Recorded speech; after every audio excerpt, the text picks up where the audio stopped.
டேய், அங்க பாத்தியாடா, பேபி பாத்திரம் கழுவும் போது கூட எவ்வளவு கணக்கச்சிதமா அழகா இருக்கா பாத்தியாடா. ஆமாண்டா. டேய் ராசு, இதை பார்த்து தான் கவிஞர்களும் உருவாகிருப்பாங்களோ? ஆமாண்டா, இதை பார்த்து தான் நிறைய படங்கள்ல எடையை பற்றி பாடியிருப்பாங்களோ. டேய், ரொம்ப ஃபீல் பண்ணாதீங்கடா, கொழுப்பு இறங்கிட போகுது. என்ன ராசு, இன்னைக்கு காலேஜ் லீவா? என் வீட்டு பக்கம் வந்திருக்க? ஆமா, லீவு தான். என்ன நீ பாத்திரம் கழுவிட்டு இருக்க? வேலைக்காரி வரலையா? இன்னைக்கு அவ வரல. ஆமா, இன்னைக்கு என்ன நீ வெறுப்பா இருக்கிற மாதிரி தெரியுது? என்ன பண்றது, வீட்லயும் போர் அடிக்குது, வெளியில வந்தாலும் போர் அடிக்குது. அதான் உன்னை பார்த்து கொஞ்ச நேரம் ஜாலியா இருந்துட்டு போலான்னு வந்தேன். டேய் மணி, உன்கிட்ட கொடுத்தேன்ல, அது அக்கா கிட்ட கூட. அக்கா, நல்லா கிக்கேற மாதிரி சூப்பர் சரக்கா கொடுக்கா. சரிடா.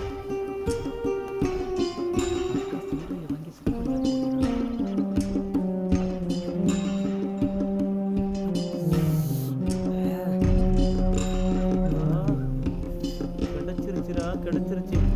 இன்னைக்கெல்லாம் ஜாலி தான்டா. இந்த வச்சுக்கோங்க. கண்ணுங்களா, சுகமா இருக்குடா. நீங்க சுகமா இருந்தா தான் நான் சுகமா இருக்க முடியும்.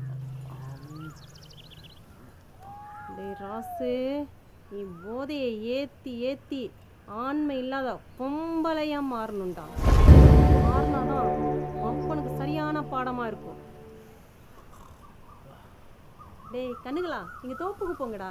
ஏய், நீ சொன்னா சரியா தான் சொல்லுவ. வரட்டுமா? சரிடா, போயிட்டு வாங்க. வரேங்க்கா. வாங்கடா.